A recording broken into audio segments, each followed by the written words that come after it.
Assalamualaikum warahmatullahi wabarakatuh. Bismillahirrahmanirrahim. Alhamdulillahi rabbil alamin.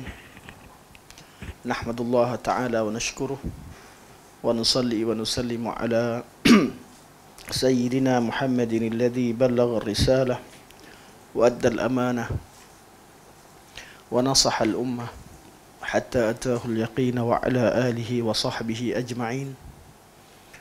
Subhanaka la ilma lana illa ma 'allamtana innaka antal alimul hakim.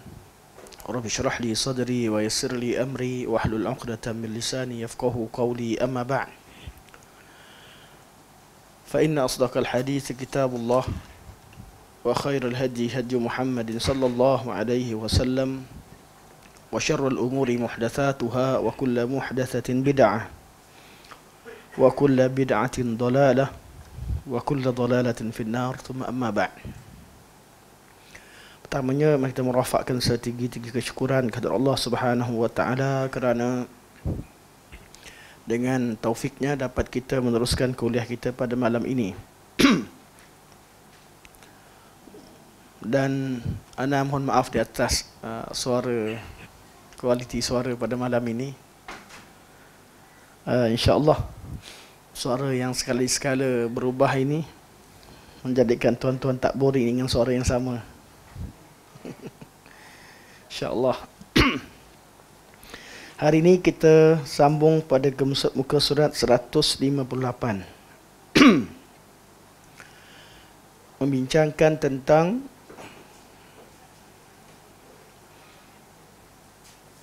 perbincangan seorang miskin yang sabar adakah lebih baik berbanding seorang kaya yang bersyukur? Mana lebih baik? Masalah ini merupakan masalah yang dibincangkan oleh ulama berdasarkan dalil-dalil. Secara kesimpulannya, seperti mana yang disebutkan oleh Syekhul Islam Ibn Taimiyah rahimahullah ketika beliau membincangkan tentang mazhab Imam Ahmad, ketika beliau mengulas kenyataan Qadi Abul Husain dalam kitab beliau At-Tamam, kitab At-Tamam liriwayataini walil wajhain, iaitu kitab At-Tamam ditulis oleh Abul Husain Al-Qadi atau Al-Qadi Al-Husain, anak kepada Qadi Abu Ya'la, yang menulis tentang riwayat-riwayat daripada Al-Imam Ahmad bin Hanbal rahimahullah. Imam Ahmad rahimahullah dalam masalah ini diriwayatkan beliau berpegang dengan kedua-dua pandangan. Sekali pernah beliau menyebutkan, ada yang meriwayatkan bahawa beliau lebih cenderung kepada seorang miskin yang sabar. Setengah riwayat yang lain, satu riwayat lagi menyatakan bahawa beliau lebih cenderung kepada seorang kaya yang bersyukur. Artinya, siapakah yang lebih afdal? Pandangan yang mengatakan bahawa seorang yang kaya lebih afdal itu merupakan pandangan yang dipilih oleh Ibn Qutaybah rahimahullah disebut dalam mazhab Hanbali. Sebab yang banyak bincang perkara ini memang mazhab Hanbali. Kebetulan riwayat daripada Imam Ahmad rahimahullah.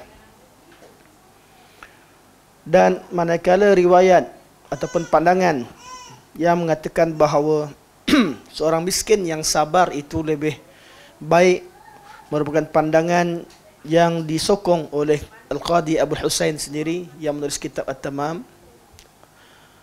dan pandangan itu juga merupakan pandangan bapanya Qadi Abu Ya'la, dan pandangan ini merupakan pandangan yang masyhur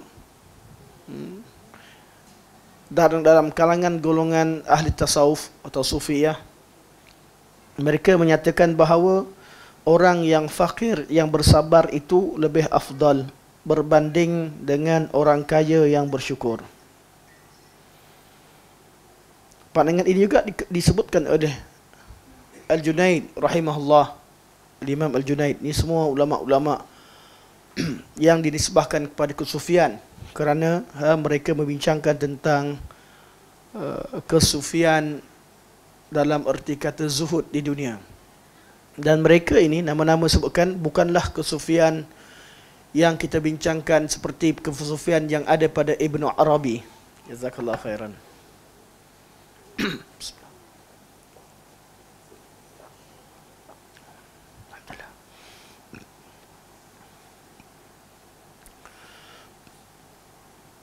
Kesufian boleh dikatakan kesufian sunnah.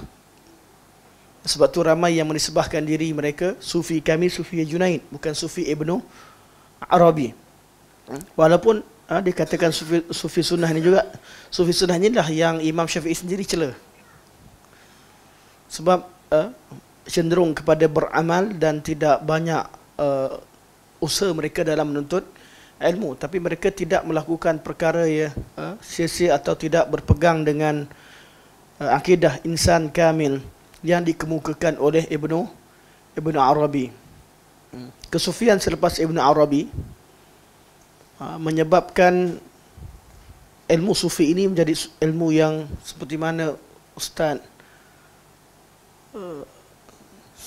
Halim Hasan, sebab ilmu yang kotor yang dah jadi yang ramai yang marah kerana ai acak. Ini dah sufi. Sufi ini yang beliau maksudkan, bukan sufi yang berbentuk kezuhudan.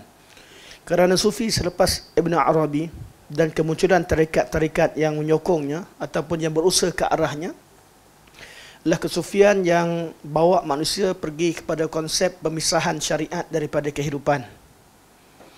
Orang yang sampai level tinggi, dia tak perlu beramal dah, dia jadi ahli ma'rifat atau ahli hakikat. Bila ahli ma'rifat artinya dia memiliki ma'rifat direct dengan Allah Subhanahu Wa Taala tanpa melalui Nabi sallallahu alaihi wasallam. Jadi dia tak perlu ikut syariat Nabi sallallahu alaihi wasallam. Dan sebahagian mereka sampai ke level hakikat, artinya dia telah mencapai level hulul atau ittihad, iaitu dia manusia yang sempurna yang dah layak jadi perantaraan antara makhluk dan Allah Subhanahu Wa Taala. Dengan dua mazhab tersebut, sama ada hulul atau ittihad. Hulul artinya Allah bertajalli ke atas dirinya, seperti mana yang dipercayai oleh golongan Kristian terhadap Nabi Isa, anak Tuhan. Dia manusia tapi ada sifat ketuhanan. Uzair manusia tapi ada sifat ketuhanan. Itu namanya hulul. Ataupun dengan cara ittihad. Ittihad artinya selepas dia bukan selepas, dia mencapai kesempurnaan dengan cara bersatu dengan Tuhan, seperti mana dalam ajaran nirvana dalam agama Hindu.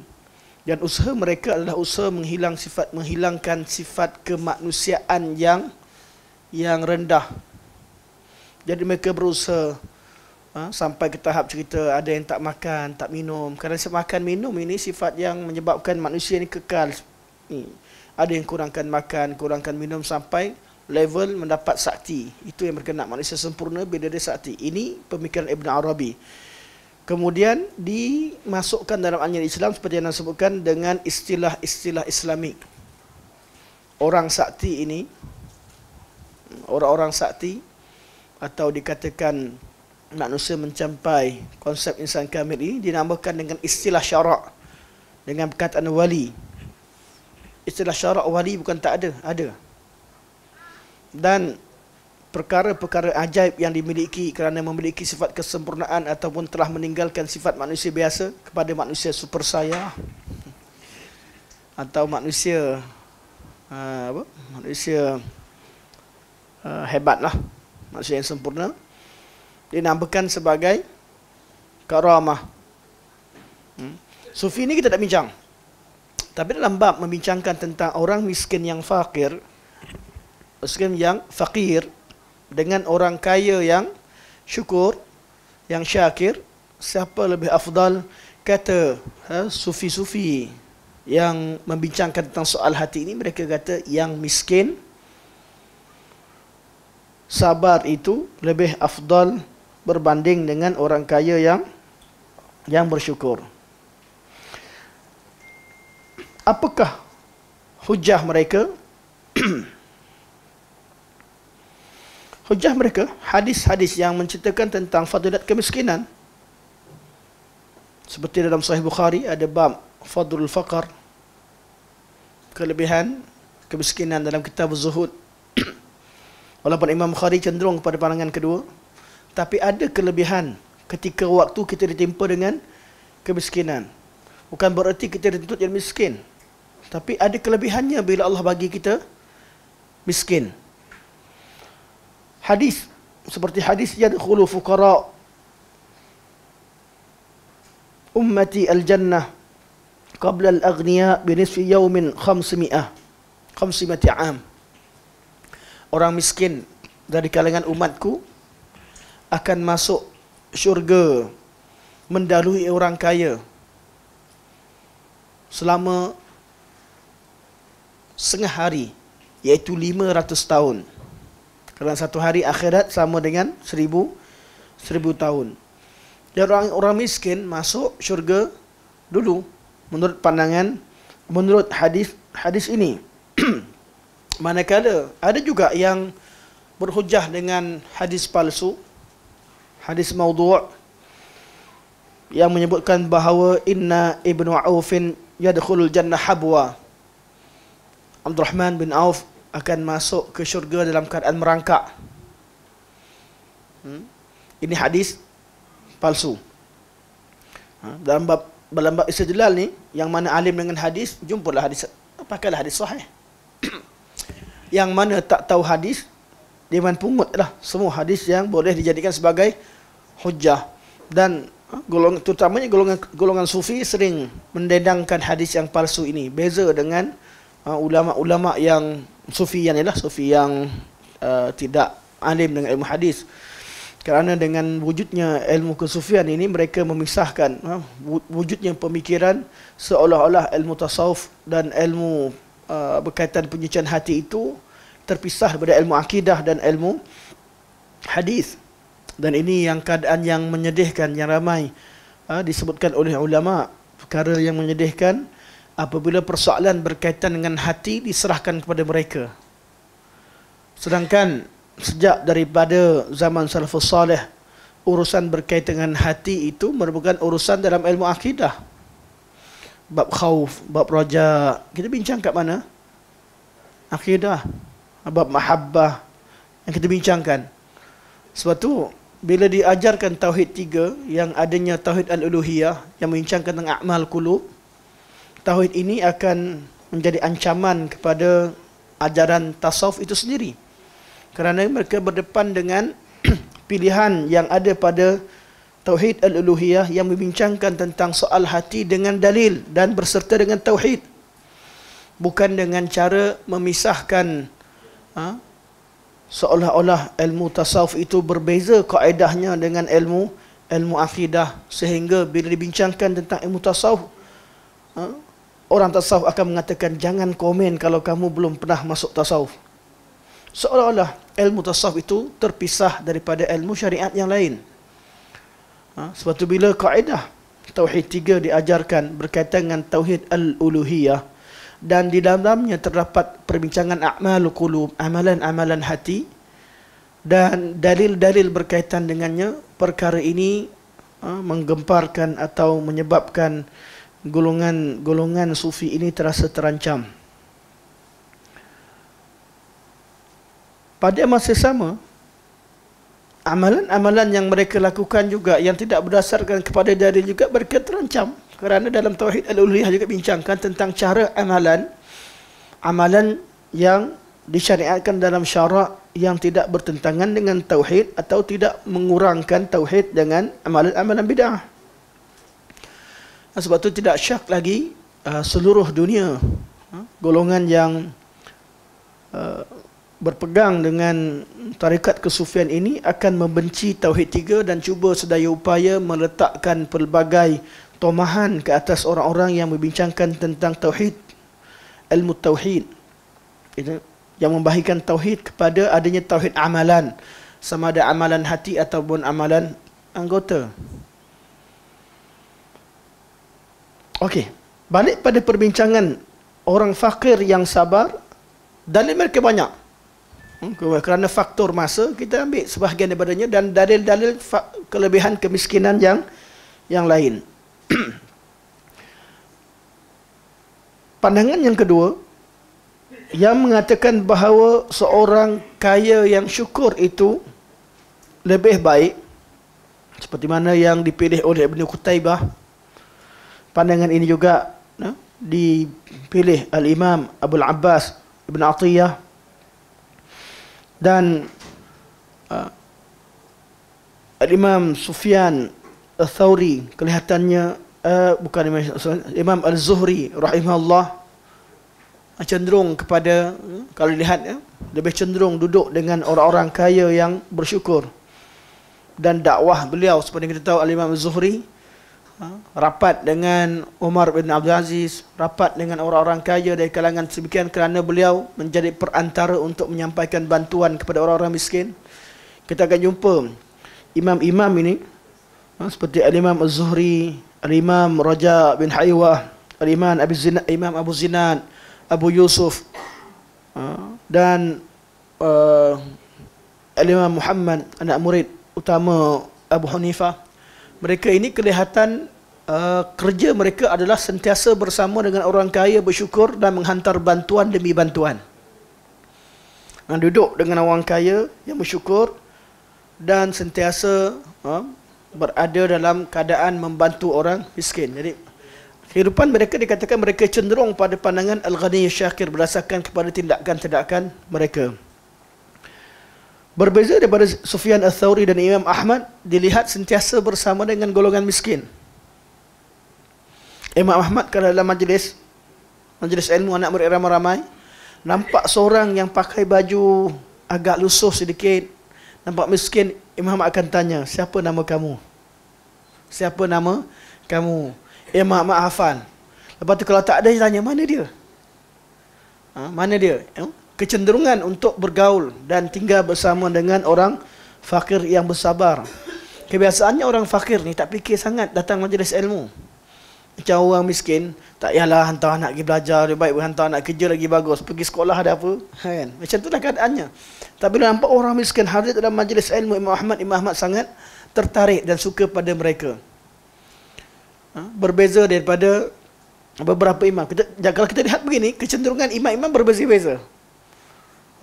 Dan orang kaya yang mengatakan bahawa yang kaya bersyukur ini lebih afdal, berhujah dengan hadis-hadis kelebihan syukur, kelebihan sedekah, jihad dan sebagainya.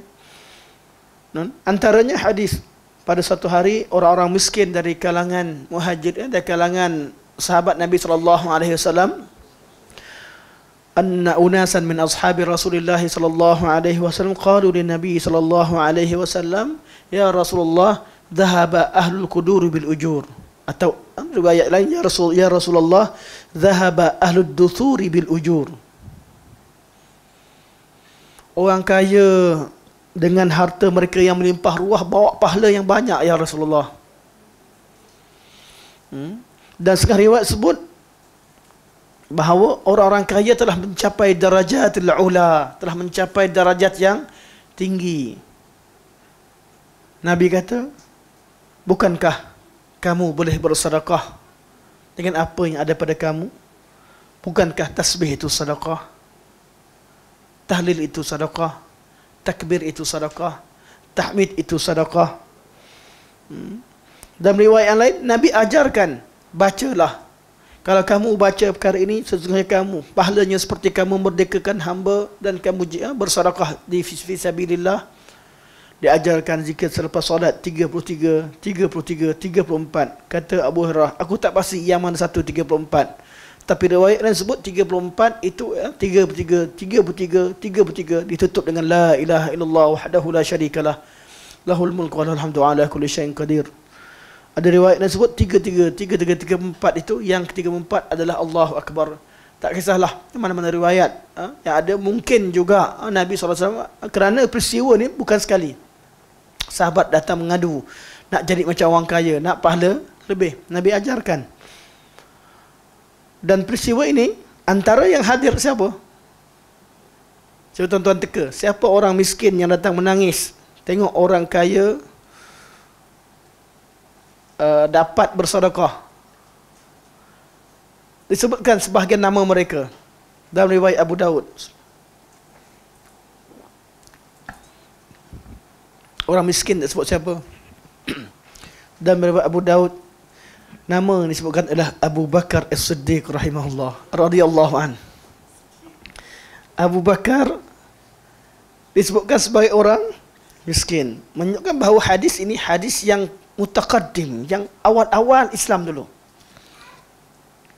Abu Bakar kategori orang miskin ni bila? Ketika baru sampai Madinah Munawwarah. Baru sampai. Jadi di sini bezanya konsep kemiskinan antara dalam Islam dengan pandangan golongan Sufiyah. Islam menjadikan kemiskinan itu suatu perkara yang ditetapkan Allah dan bukanlah sesuatu perkara yang perlu dikejar. Hidup zuhud tu perlu, hidup cukup tu perlu, tapi bukanlah kata miskin itu yang dikejar. Ini perbincangannya. Jadi mereka dalam hadis ini disebutkan bahawa orang kaya bawa pahala yang banyak. Kemudian Nabi ajarkan zikir. Mereka berzikir pada suatu keadaan. Abu Saleh berkata, iaitu perawi daripada Abu Hurairah, anak murid utama Abu Hurairah radhiyallahu an. Abu Saleh kata, maka bila Abu Saleh kata, artinya beliau dengar daripada gurunya Abu Hurairah, maka orang-orang miskin pun berzikir dengan zikir tersebut. Tidak lama orang kaya dengar dengan zikir yang dibaca oleh orang miskin, mereka pun baca. Maka datang golongan yang miskin tadi jumpa Rasulullah, ya Rasulullah, orang kaya pun baca yang sama. Mereka telah beramal dengan amalan yang sama seperti mereka kan hamba dan bersedekah fi sabilillah. Apa jawapan Nabi? Yang jawapan terkenal, dzalika fadlullah yu'tihi man yasha. Itulah dia kurniaan Allah yang Allah kurniakan, yang Allah berikan kepada siapa yang Allah kehendaki. Dalil ini menunjukkan, barakallahu fiik. Jazakallahu khairan. Dalil ini menunjukkan bahawa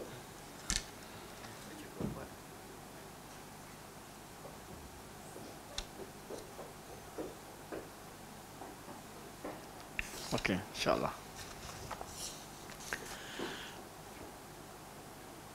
Dalil-dalil bahawa orang kaya lebih afdal berbanding dengan orang miskin. Dengan adanya dalil beginilah, kaya miskin, maka persoalan ini dibincangkan. Sebelum tu, dalam bab harta ni manusia ada berapa kategori? Dalam syarak,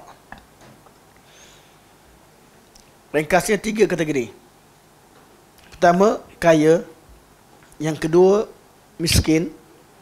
Yang ketiga, fakir. Allah bezakan sebab Allah sebut ketika sebab asnaf orang yang layak terima zakat, dibezakan antara fakir dan miskin. Jadi manusia ada 3. Kaya, miskin dan fakir. Tuan-tuan rasa tuan-tuan masuk kat mana? Rasalah tuan-tuan masuk kat mana dalam takrif, syarak. Semua yang ada, termasuk yang bujang. Kategori mana? Yang bujang miskin tak ada isteri tu ialah buat isteri miskin. Bab harta.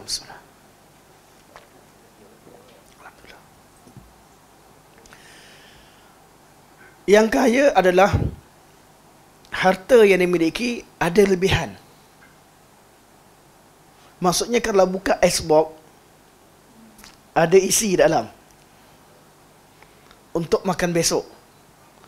Apa yang dimiliki melebihi keperluan harian. Dia kaya. Jadi yang ada simpanan semua kaya. Yang ada account bank semua semua kaya. Yang kedua, miskin.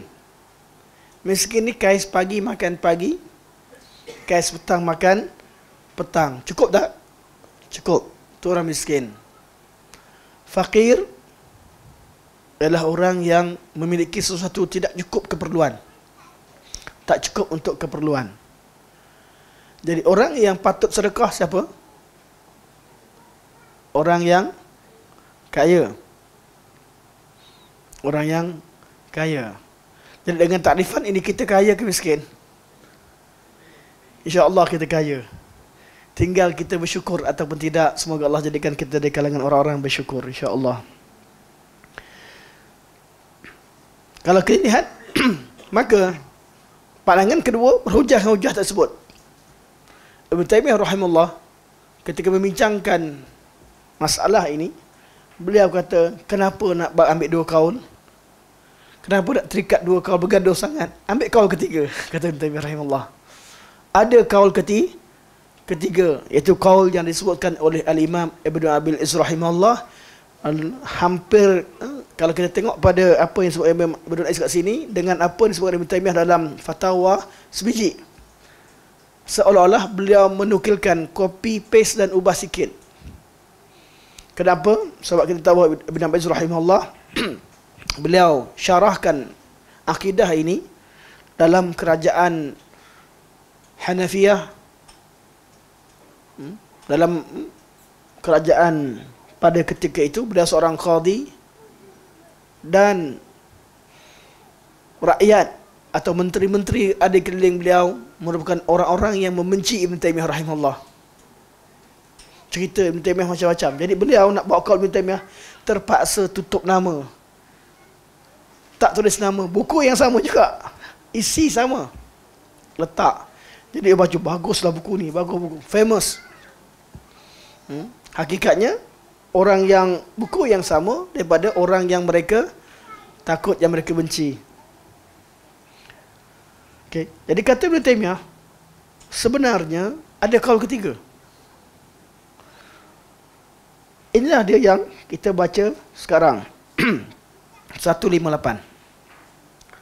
Itu semua mukadimah untuk masuk hari ini.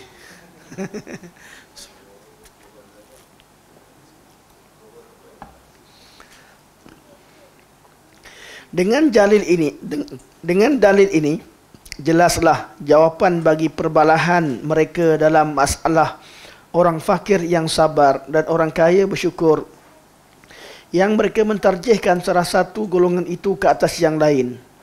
Kepastiannya ialah kemuliaan bukan bersandarkan kepada sifat fakir atau kaya itu sendiri, akan tetapi ia adalah bersandarkan kepada amalan, sifat dan hakikat pribadi. Duk bincang fakir miskin. Kata Syekh, kaul ketiga, tak ada cerita fakir atau miskin.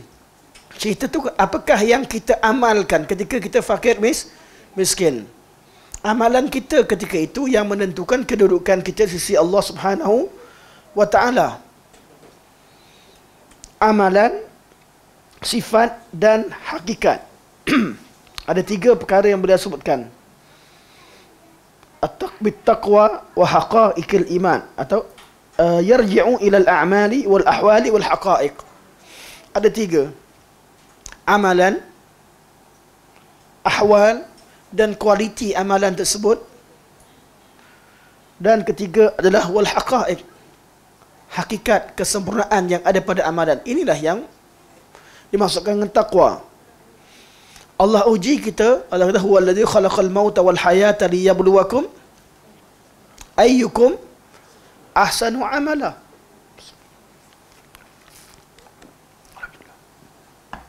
Allah nak tengok siapa yang lebih baik dan kualiti amalnya. Jadi ketika miskin, beramallah dengan level sabar yang paling tinggi. Sabar ada berapa bahagian? 3. Betul? Sabar ada 3. Laksanakan ketiga-tiganya.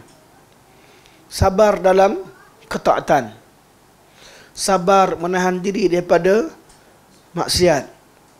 Dan sabar ketiga, sabar ketika ditimpa musibah. Waktu Allah timpa musibah atau waktu miskin, inilah waktu peluang untuk beramal dengan sabar. Buatlah dengan amalan yang paling sempurna. Amalan yang paling sempurna. Dan perbincangan seterusnya, yang mana lebih afdal? Ini bab lagi. Dalam 3 jenis sabar ni, yang mana lebih afdal? Sabar dalam ketaatan, atau sabar dalam meninggalkan kemaksiatan, ataupun sabar dengan musibah? Sabar dalam ketaatan atau meninggalkan kemaksiatan? Dua-dua. Tiap-tiap dua ni tak ada siapa lebih afdal, kata Ibnu Qayyim lagi. Tapi Ibnu Qayyim lebih cenderung kepada sabar dalam ketaatan. Tapi dia bergantung kepada kualiti waktu diuji oleh Allah. Jadi hujungnya, natijahnya, sepanjang hidup, apa sahaja berlaku pada kita, itu adalah ujian. Dan pada tiap-tiap keadaan, kita perlu buat yang terbaik. Dan kalau kita kaya, kita perlu bersyukur. Memuji Allah Subhanahu wa ta'ala. Syukur dan bertahmid kepada Allah Subhanahu wa ta'ala. Syukur ada berapa level? Tahmid pada Allah. Syukur dibincangkan tentang level-level kesyukuran. Namun kita ambil yang mudah untuk kita faham. Syukur yang dibincangkan atau at-tahmid, satu levelnya, ketika ditimpa dengan, kita ambil sabar dulu lupa. Kata anak saya ambil sabar dulu. Sabar tadi cerita tentang 3 level. Itu dari segi jenis, 3 jenis. Namun kalau tengok pada level, Ibnu Qayyim dan Ibnu Taimiyah rahimahullah bincangkan level kesyukuran, level kesabaran ketika ditimpa dengan musibah. Bab buat ketaatan atau tinggal kemaksiatan, mana lebih afdal, perbincangan yang tersendiri. Tinggal pada sabar musibah, sabar ketika menimpa musibah. Sebab musibah ni kita tak ada pilihan, dia datang. Jadi kata beliau, sabar ada 3 level. Sabar ketika ditimpa musibah, ini level yang wajib, dipanggil qadarul wujub, kadar yang wajib. Semua orang beriman perlu beramal dengannya. Level kedua, level reda. Reda dengan musibah. Reda dalam konteks ketika terima musibah, ia adalah level lebih tinggi daripada sabar. Dan level ketiga, level paling tinggi, syukur di atas musibah yang Allah Subhanahu wa taala kurniakan kepadanya. Bukan suka pada musibah, tapi syukur kepada Allah kerana Allah beri peluang kepada dia untuk beramal dengan amalan tersebut. Syukur di atas musibah. Jadi kalau kita tengok balik, semua perbincangan ni sama je balik pada sama, iaitu beramal dengan amalan yang paling berkualiti, yang Allah inginkan pada tiap-tiap keadaan Allah letakkan kita. Contoh syukur terima musibah macam mana? Semua kita sayang anak, betul tak? Semua orang ada perancangan untuk anaknya, sayang dan buat sebaiknya. Kalau ditakdirkan anak kita meninggal, apa yang kita rasa? Sedih. Macam mana cara nak berdepan dengannya? Pertama, sabar. Ada orang dia sabar, ditahan, dia sedih semuanya.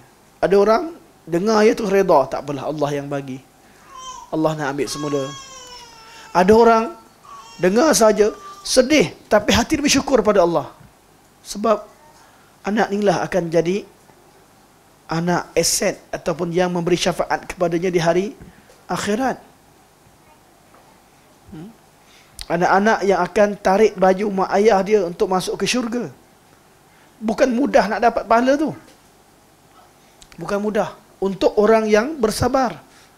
Dengan kesabaran dia, pada masa sama dia redha, pada sama sampai lewat syukur.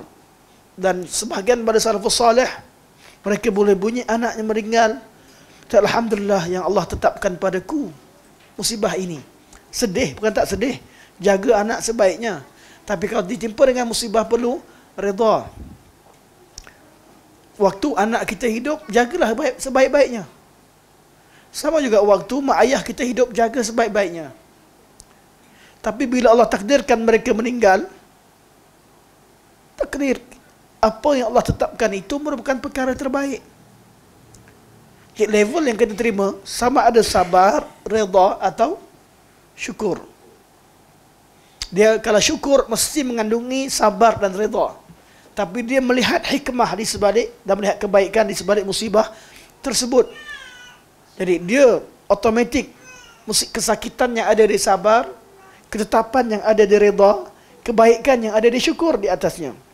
Betul, level yang paling tinggi adalah level orang yang kenal Allah sehingga dia bersyukur di atas musibah-musibah yang Allah timpa pada dia. Itu yang berlaku kepada Urwah ibn Zubair rahimahullah. Kisah macam mana seorang kaya raya tiba-tiba dia beritahu rumah terbakar. Rumah terbakar. Datang. Alhamdulillah, Allah dah berikan aku selama ni rumah untuk tinggal, sekarang Allah ambil semula. Anak kamu mati. Alhamdulillah, selama ni Allah Subhanahu Taala bagi mereka, daripada tak silapnya ada beberapa orang anaknya meninggal. Kita rujuk semula kisah ni. Dan alhamdulillah, selama ni Allah berikan padaku, sebutkan nama anak asal, dan Allah ambil sebahagian daripada mereka. Bukan seronok, tidak. Sedih. Dan berita yang paling sedih, doktor kata nak tak nak, kena juga hari ni kena potong kaki. Dia kata kalau macam tu, bagikan aku solat. Lepas solat, aku minta dengan Allah, potonglah. Solat. Tengah solat, kawan dia kata potong sekarang. Nak tunggu dia basuh solat, dia khusyuk. Habis solat, sedar kaki dah kena potong. Alhamdulillah, Allah dah bagikan aku 4 atraf. Tangan kaki ada 4. Ada tangan, 2 tangan dan 2 kaki. Sekarang Allah cuma ambil 1. Siapa? Urwah bin Zubair. Orang yang bersyukur di atas musibah. Ini berlaku kepada Nabi Ayub alaihi salam. Nabi-nabi yang kaya ada berapa orang? Daripada 25 orang Nabi itu, siapa yang kaya? Sulaiman, Daud, Ibrahim, Ayub alaihissalam. Ini 4 Nabi yang kaya. Nabi Ibrahim kaya. Lembu dan kambingnya memenuhi negeri. Kalau makan cari kawan, cari tetamu. Siapa yang ada tak orang yang lalu cari? Tetamu datang, tak tanya banyak, terus sembelih seekor lembu yang gemuk. Macam mana kisah malaikat yang datang? Sebab apa? Siapa pernah jamu tetamu sembelih seekor lembu? Ada di kalangan kita. Ish, Abu Talha datang lah, sembelih lembu seekor. Oh, kita tak sampai tahap tu. Betul? Sembelih ayam tu mungkin lah. Tapi nak lembu tu, lembu yang gemuk, lembu yang baik tak. Terus Ibrahim kaya. Ibrahim antara Nabi yang kaya raya. Nabi Ayub antara yang kaya. Sebelum diuji dengan penyakit dan selepas disembuhkan daripada penyakit. 2 bekas besar Allah gantikan jadi emas. Kita boleh buka kisah Ayub. Emas banyak. Terlalu banyak emas. Emas yang Allah berikan kepada Nabi Ayub alaihissalam. Allah berikan kekayaan begitu. Nabi Sulaiman, Nabi Daud. Kaya. Mereka adalah Nabi-Nabi Rasul-Rasul. Dia kata Ibn Taymiyah, tak kira kaya atau miskin. Nabi yang kaya pun ada. Nabi yang miskin pun ada. Siapa Nabi paling miskin? Dalam sejarah. Nabi Isa. Nabi Isa, Nabi Yahya, keluarga Al-Imran ni keluarga miskin. Nabi Isa, Nabi Yahya famous dengan kisah kemiskinan. Mereka juga Nabi. Nabi Muhammad kaya ke miskin? Nabi Muhammad, Abu Bakar, Omar, orang yang kadang-kadang kaya, kadang-kadang miskin. Ada hari tak cukup makan. Nabi keluar dari rumah nak cari makan. Tengok Abu Bakar, muka sama je. Lapar juga ya Rasulullah. Jumpa Umar, aku pun lapar. Masing-masing tak ada makanan. Makanan tak cukup. Abdul Rahman bin Auf sentiasa kaya. Mana pernah datang kejap, sampai-sampai terus minta 1 dinar, pinjam 1 dinar, pergi berniaga. Tapi Abu Bakar, sejarah orang yang kaya raya, tapi sentiasa sedekahkan semua sekali harta dia. Jadi Allah. Jadi ada hari yang kaya, ada hari dia lapar. Rasulullah, Abu Bakar dan Umar, kisah yang keluar makan sekali dijamu oleh seorang sahabat Ansar. Jadi nak katakan kaya lebih afdal pun boleh kata, tapi dengan keadaan tertentu. Nak jadi katakan miskin lebih afdal pun boleh, dengan keadaan sesuai dengan kemiskinan. Nak kata kaya pun kadang-kadang kaya, kadang-kadang miskin pun afdal, macam Ustaz Anwar pun okey. Dia kaya raya. Orang kaya. Syukur baca salam ada orang kaya. Tapi miskin isteri. Okey. Jadi kata Syekh, yang membezakannya adalah amalan.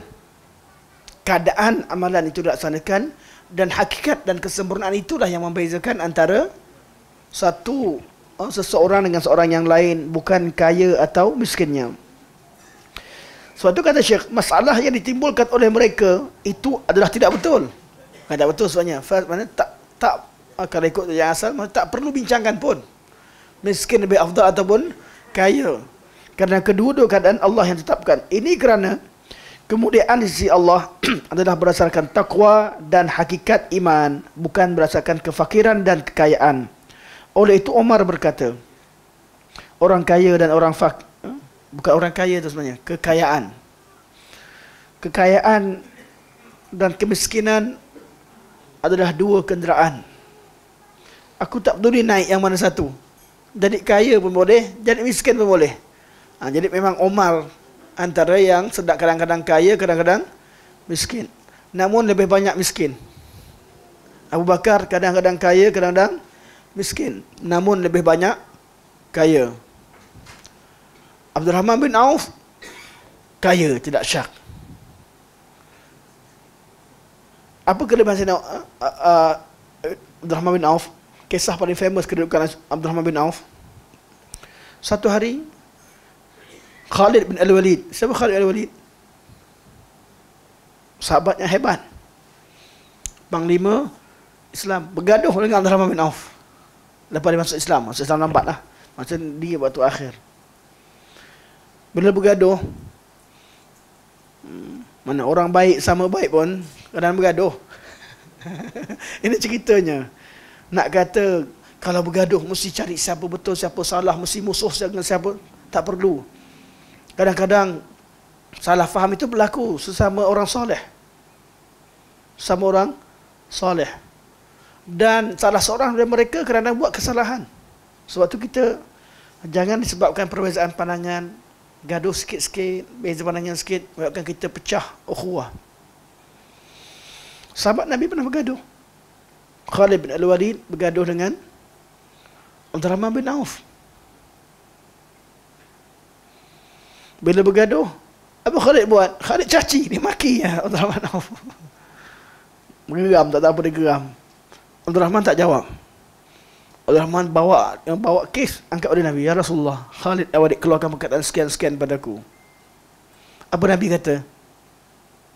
Dua-dua sahabat, tapi level sahabat tu berbeza. Nabi kata, la tasubbu ashabi. Dalam hadis Bukhari, jangan mencela sahabat-sahabatku.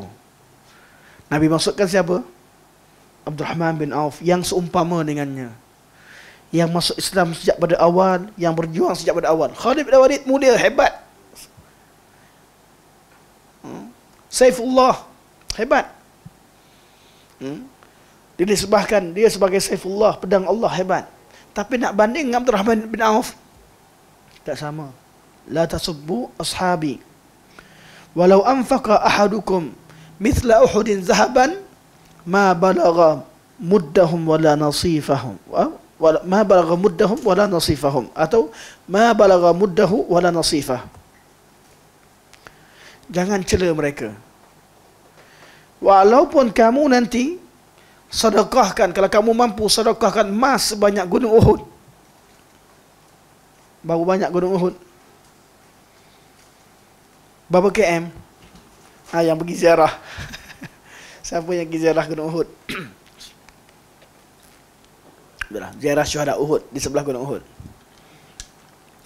Panjang berapa km? 7 hingga 9 km.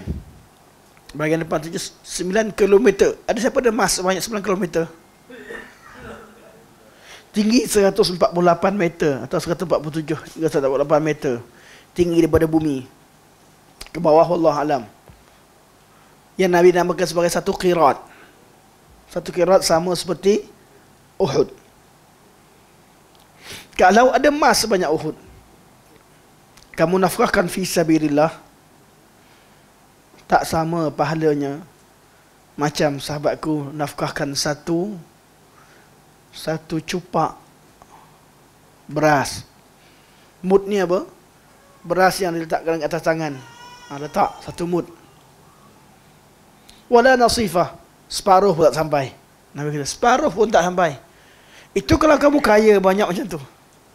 Abdul Rahman bin Auf sedekahkan berapa? Adakah satu cupak? Adakah setengah cupak? Tidak. Harta beliau korbankan dalam agama Allah Subhanahu Wa Taala. Kalau setengah cupaknya pun lebih baik daripada emas sebanyak gunung Uhud, separuh cupaknya. Ini sangat jauh berbeza. Kedudukan Abdul Rahman bin Auf di sisi Allah Subhanahu Wa Taala. Tiba-tiba ada orang kata Abdul Rahman bin Auf masuk syurga merangkak begini begitu. Saya paling tak senang duduk dalam ustaz tengah ajar macam tu, kita duduk belakang. Tahan diri. Tahan. Ada seorang ustaz baru ni, kuliah, saya ingat kosong, rupanya kuliah tempat lain, tak salah jadual. Jadi saya dengarlah dengan satu kuliah ni, ustaz tu dia ajar bahasa Arab, sebutlah beberapa perkataan kononnya makna begini begitu. Macam mana dia boleh buat bahasa Arab sendiri? Adalah benda pelik-pelik disebutkan. Allah musta'an. Semoga Allah SWT kita bekerja dan beramallah di tempat yang sesuai dengan kemampuan kita. Sesuai dengan kemampuan kita. Kalau kita tersilap, terlupa, tersalah, mengaku. Dan sesungguhnya pengakuan bahawa kita tak tahu satu perkara itu tidak menjatuhkan maruah kita. Kalau kita tersalah, akur, terima.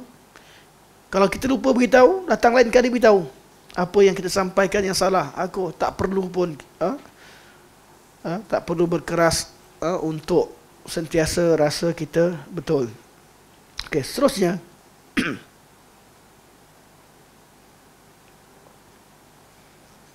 oleh itu Umar berkata, orang keadaan kaya dan miskin itu adalah kenderaan, tumpangan. Aku tidak peduli yang mana dijadikan tumpangan. Kaya dan miskin adalah ujian daripada Allah Subhanahu. Sayyidina Umar habis kat situ. Kemudian kata Syekh, kaya dan miskin adalah ujian daripada Allah ke atas hamba-Nya, seperti firman Allah Subhanahu Wa Taala. Jadi kaya ke miskin ke Allah yang tetapkan. Sebab Allah kata huwallazi khalaqal mauta wal hayata liyabluwakum. Allah yang uji kita dengan kaya atau miskin. Cuma yang perlu kita buat adalah amalan kita. Ayyukum ahsanu amala. Amalan yang kita lakukan ketika kaya itulah yang menentukan kedudukan kita. Amalan yang kita lakukan ketika kita miskin itulah yang menentukan kedudukan kita. Amalan yang kita lakukan ketika kita sehat itulah yang menentukan kedudukan kita. Amalan dan kualitinya. Amalan dan kualiti amalan yang kita buat ketika kita sakit itulah yang menentukan kedudukan kita di sisi Allah Subhanahu wa taala. Makin ahsan amalan, makin sempurna dan tinggi kedudukan seseorang itu di sisi Allah Subhanahu wa taala. Orang kaya sentiasa merasakan bahawa bila dia dimudahkan urusan, kadang-kadang dia rasa Allah muliakan dia. Ya, kalau Allah mudahkan urusan setelah seorang itu beribadah kepada Allah, dia tak ada apa-apa. Kemudian dia nampak orang miskin, dia bagikan harta orang miskin, kemudian Allah mudahkan urusan, syukurlah pada Allah. Tapi kalau dalam keadaan dia melakukan kemaksiatan, kaya, jarang ke masjid, tak pergi masjid, tak pergi surau, kadang-kadang solat pun tidak, lepas tu kaya lagi, lepas tu makin dia jauh, Allah kaya, oh kaya juga. Ada orang kata asyik cerita halal haram sampai bila nak kaya? Asyik cerita halal haram sampai bila nak kaya? Ini yang suara kita selalu dengar. Kalau orang berniaga, lagi pula yang nasihat, pakai kereta Myvi, pakai kereta kancil. Nasihat orang yang pakai kereta Alphard ke, apa lagi kita, Mustang ke, Mustang atau kereta apa-apalah. Kadang-kadang dia tengok, dia bukan tengok nasihat, dia tengok kereta dulu. Patut tak kaya-kaya. Asyik halal haram, patut tak ke mana. Kadang-kadang ada sahabat-sahabat yang nak elak terus daripada riba, dengan inisiatif, bukan mengharamkan pinjaman-pinjaman, tapi dia nak mudah, duduk hidup biasa. Kawan dia kata, apalah engkau, sampai bila nak macam ni? Sampai bila? Jangan sampai kita keluarkan perkataan yang menunjukkan bahawa kita menilai seseorang itu pada harta. Kadang-kadang Allah mudahkan urusan kita kerana ketakwaan yang Allah berikan kepada ketakwaan yang kita lakukan. Wa may yattaqillaha yaj'al lahu makhraja wa yarzuqhu min haitsu la yahtasib wa may yatawakkal 'ala Allah fa huwa hasbuh. Kadang-kadang disebabkan oleh ketakwaan mak ayah kita, orang keliling kita. Walau anna ahlal qura amanu wattaqau la fatahna 'alaihim barakatin minas sama'i wal ard. Kita jadi bagus sebab apa? Masya-Allah, duduk dikeliling orang baik-baik. Allah pun bagi pahala dapat kita sekali pada satu kumpulan. Kadang-kadang Allah bagi kita harta kerana Allah nak uji kita. Kadang-kadang makin jahat seseorang, makin kaya. Itulah namakan sebagai istidraj. Ketika Allah berikan pahala yang melimpah ruah kepada kita dalam keadaan kita tidak bersyukur kepadanya, kemudian bertambah. Formula dia, rezeki ni bila kita bersyukur, la in syakartum la azidannakum, akan bertambah. Tapi kalau tidak bersyukur, harta bertambah, pangkat bertambah, ketahuilah itu adalah tanda-tanda istidraj. Allah berfirman, فَأَمَّا الْإِنسَانُ إِذَا مَا ابْتَلَاهُ رَبُّهُ فَأَكْرَمَهُ وَنَعَّمَهُ فَيَقُولُ رَبِّي أَكْرَمَنِ. Manusia ni, apabila Allah uji dia dan Allah dengan harta, dan Allah muliakan dia, iaitu muliakan dengan harta, dan Allah berikan nikmat kepada dia, dia akan kata, Allah muliakan aku. Allah cerita ni betul. Allah nak iakan ke Allah nak bantah? Allah nak bantah. Tengok surah Al-Fajr. Boleh tengok tafsir surah Al-Fajr. Allah bantah pemikiran begini, yang merasa bila dia kaya Allah muliakan dia. Tidak. Kaya hanyalah Allah kata idza mabtalahu, bila Allah uji dia.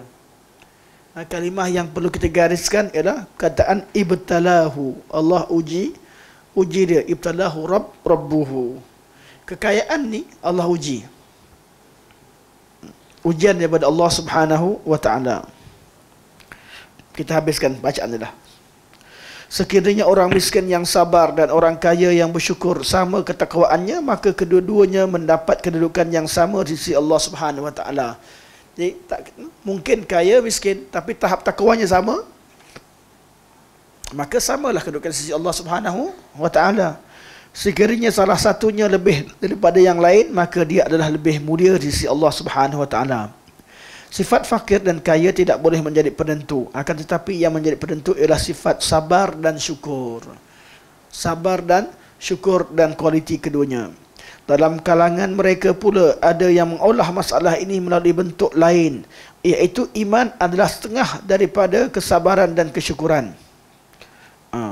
Iman adalah setengah kesabaran dan setengah lagi kesyukuran. Bukan setengah. Iman itu dua, sabar atau syukur. Iman ada dua. Sabar setengah, syukur setengah. Boleh agak boleh betulkan sikit itu.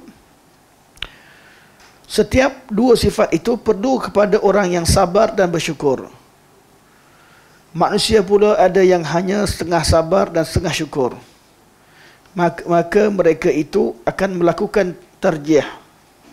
Mereka menilai orang kaya dengan menafkahkan hartanya, bersedekah, membelanjakan hartanya kepada perkara yang boleh mendekatkan diri kepada Allah Subhanahu wa taala sebagai syukur terhadapnya yang telah mengurniakan nikmat kepadanya, dan juga orang fakir yang menumpukan tenaga kepada mentaati Allah Subhanahu wa taala dan menunaikan ibadat dengan bersabar atas kefakirannya. Dalam keadaan ini, orang yang paling mulia daripada dua kategori ini ialah orang yang paling taat dan yang paling mengikut Al-Quran. Kita baca je lah sama ini.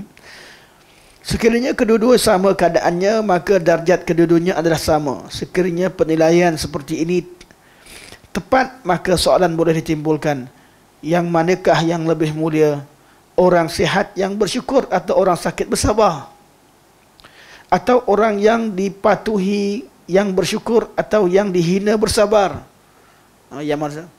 Kalau macam itulah nak bincang, dia akan pergi kepada semua benda. Atau orang tenteram yang bersyukur atau orang takut bersabar dan sebagainya.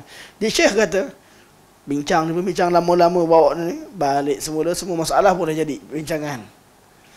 Jadi cuma perbincangan ini jadi kenapa dia jadi hot dan dibincangkan bila timbul golongan sufi yang menceritakan bahawa miskin lebih baik. Zuhud yang dibincangkan bukan lagi erti zuhud artinya meninggalkan dunia, artinya di hati, tapi mereka meninggalkan dunia di tangan juga. Ini yang perbincangan golongan kesufian, dan ini dia antara sufi-sufi yang awal. Mereka tak salah, cuma macam ni perbincangan dia.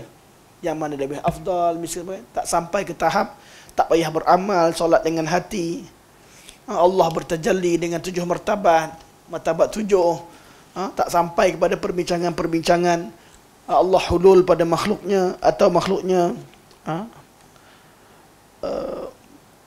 bersatu dengan Allah. Sebab tu konsep yang ada pada kebanyakan tarikat, tak tahulah tarikat kat mana, nanti orang marah pula. Kalau ada lah tarikat mana, ukur sendiri. Kalau ada cerita bahawa manusia sampai pada satu level, dia boleh mencapai level fana, ketahuilah itulah fana. Sama ada nama dalam zikir ke fana, dimasukkan adalah dia menghilangkan sifat kemanusiaannya pada dirinya. Bukan sifat kesempurnaannya, sifat kemanusiaannya. Sampai ada yang hilang akal, ada yang tak sedar dan sebagainya. Itu bukanlah sufi yang diajarkan pada awalnya. Konsep itu hanyalah konsep yang diadaptasi daripada konsep nirvana yang dibincangkan dalam sebahagian agama. Okey, insya-Allah kita sampai sini, kita buka soalan insya-Allah. Boleh nak ambil makan apa? Silapnya. Boleh. Sambil hari tak apa, kita awal sikit. Awal apa dah lebih lah. Lebih. Awal sikit dah biasa. Cuma kita buka soalan insya-Allah. Silakan, Ustaz Akmal.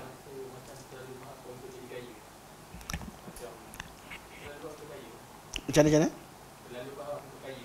Okey. Harap boleh, tapi jangan hilang redha.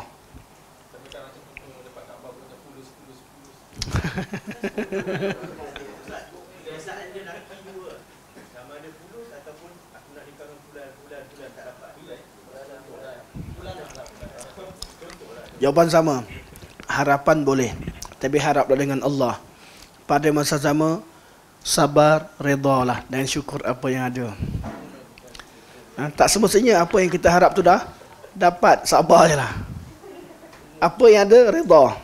Apa yang ada, syukur. Harap boleh tidak? Boleh. Malah beranganlah banyak-banyak nak jadi orang kaya yang sedekah. Seperti hadis Al-Anmari, Abu Kabsyah Al-Anmari, cerita tentang dunia ni daripada 4 orang. Antaranya orang yang kaya yang bersedekah. Boleh tak? Boleh. Malah tijaratul ulama niyah. Ulama ni, orang yang alim ni, dia berniaga dengan apa? Dengan niat. Dia belajar kelebihan kaya. Oh, Masya Allah. Dia berniat, aku nak kaya ya Allah. Aku nak sedekah macam dia. Buka bab wakaf. Ui, duit tak ada ni. Tapi niat dalam hati nak wakafkan. Baca ayat berkaitan dengan apa? Berkaitan dengan jihad. Niat nak pergi jihad. Walaupun berdepan dengan satu musuh pun lari. Takut. Tapi sebabkan ada kelebihan tadi. Bila ulama ni, perniagaan mereka adalah niat. Bukanlah niat tak buat. Tak. Niat nak buat betul. Walaupun dalam keadaan kita masih tak mampu. Jadi, boleh tidak? Boleh. Malah, hadis berkaitan dengan seorang lelaki terakhir keluar dari api neraka. Yang panjang cerita masuk Allah. Inilah manusia terakhir. Antara dalam hadis itu apa Allah cerita? Allah kata, cuba minta apa yang kamu nak. Diminta sampai semua habis. Dia tak ingat dah. Allah ingatkan, dulu kan kau pernah berangan nak dapatkan ini dan itu. Betul ya Allah? Allah ingatkan dia. Apa yang pernah kita cita-cita nak kat dunia ni, okay, ni manusia terakhir keluar dari api neraka.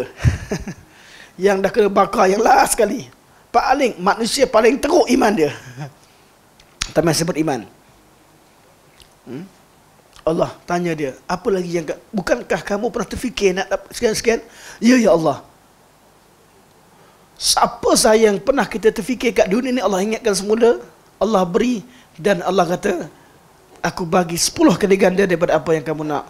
Ustaz, Akmal tanya, kan Ustaz bagi tahu kan, boleh dapat di syurga kan? Ya. Tapi kan ada hadis, kalau perempuan ni dah jadi bini orang, tak boleh. Nampak bersungguh tu, Ustaz nampak bersungguh pula.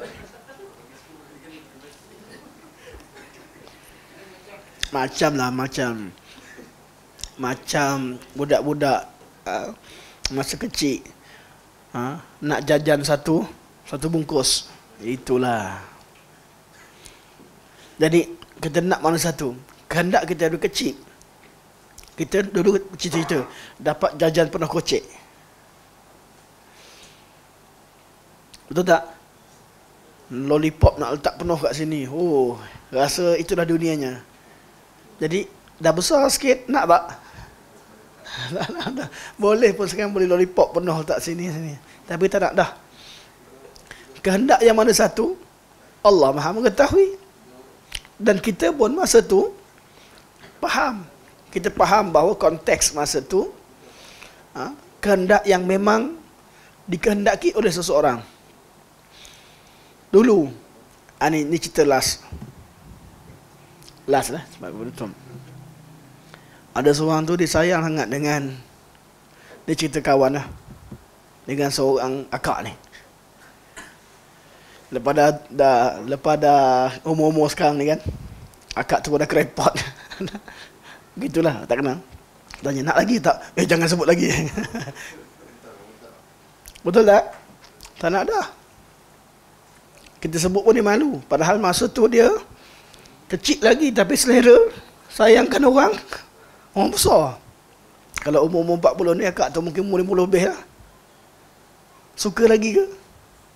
Tak. Allah lebih mengetahui. Kita pun boleh tahu kehendak mana yang kita akan minta dan apa. Tapi apa yang Allah sebutkan berbentuk nikmat. Nikmat yang dikehendaki. Ada perkara yang kita tak terfikir, kita tak ingat, Allah ingatkan nikmat-nikmat tersebut, dan Allah SWT beri 10 kali ganda lebih daripada apa yang kita mahukan. InsyaAllah.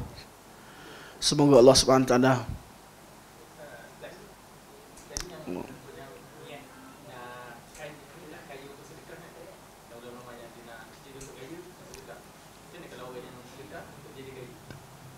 sedekah untuk jadi kaya.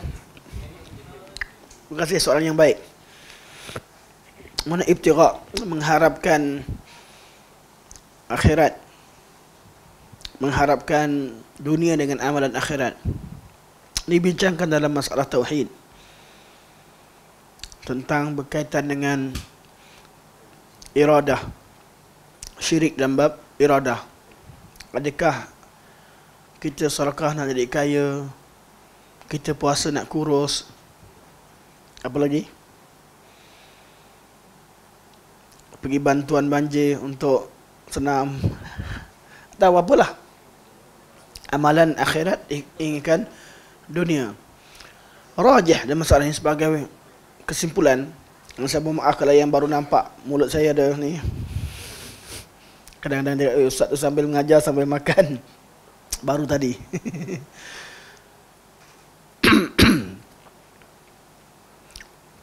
Rajihnya dalam bab masalah kehendak, selagi kita mengharapkan sesuatu daripada Allah dan kehendak itu kehendak yang dibenarkan oleh syarak, ia tidak mencalarkan keikhlasan. Maksudnya, kita sedekah, kita nak jadi kaya, tapi jangan hilangkan sedekah nakkan wajah Allah, kerana Allah sebagainya. Tapi nak juga jadi kaya. Tercalar ke tidak keikhlasan? Tidak. Dia tidak dikira dia syirik dalam masalah iradah. Dia tetap dikira ikhlas kepada Allah Subhanahu wa ta'ala. Cuma level dia yang masih hatinya bergantung dengan dunia, dengan orang yang semata-mata buat sesuatu kerana akhirat, tidak sama. Tidak sama. Amalan sama-sama ikhlas, diterima oleh Allah Subhanahu wa ta'ala. Ikhlas, kerana kalau tak ikhlas, tak cukup syarat Allah terima. Sama-sama ikhlas boleh dan dibenarkan syarak. Malah itu janji yang Allah kurniakan, yang Allah berikan janji. Boleh tak harap raja salah satu daripada perkara tersebut. Cuma raja balasan, kita harapkan balasan-balasan yang Allah beri tersebut tak sama levelnya. Ada orang mengharapkan hidup dia hanya harapkan akhirat, bergantung pada akhirat, hatinya hanya untuk akhirat. Ada orang masih lagi mahukan dunia. Dua-dua dia benarkan syarak, dan selagi kita harap pada Allah, tidak mencarakan ikhlas. Namun level orang yang betul-betul buat sesuatu hanya untuk akhirat, hidup dia memang tak pandang kat dunia. Dunia hanya betul-betul hanya sebagai kenderaan untuk ke akhirat. Tak samalah dengan kita yang masih mahukan kehidupan dunia. Salah tidak? Tak salah. Tak boleh kata salah. Cuma itu salah satu pada level-level kesempurnaan iman yang ada pada seorang mukmin. Sampai satu masa ada orang dia betul-betul hidup dia hanya ingat akhirat, dunia ni dia korbankan. Sebab itulah kita akan cerita bab berkaitan dengan warak dengan zuhud. Warak dengan zuhud, yang mana lebih afdal?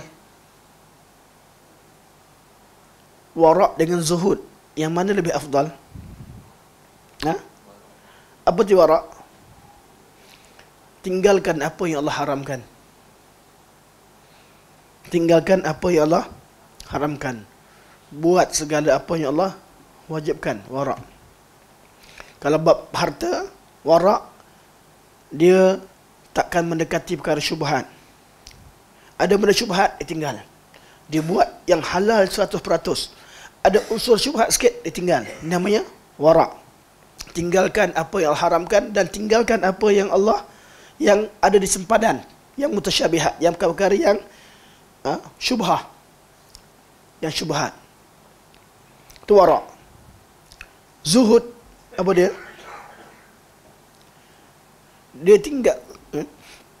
Dia tinggalkan sama macam golongan wara', dan dia tinggalkan segala perkara di dunia yang tidak memanfaatkan akhiratnya.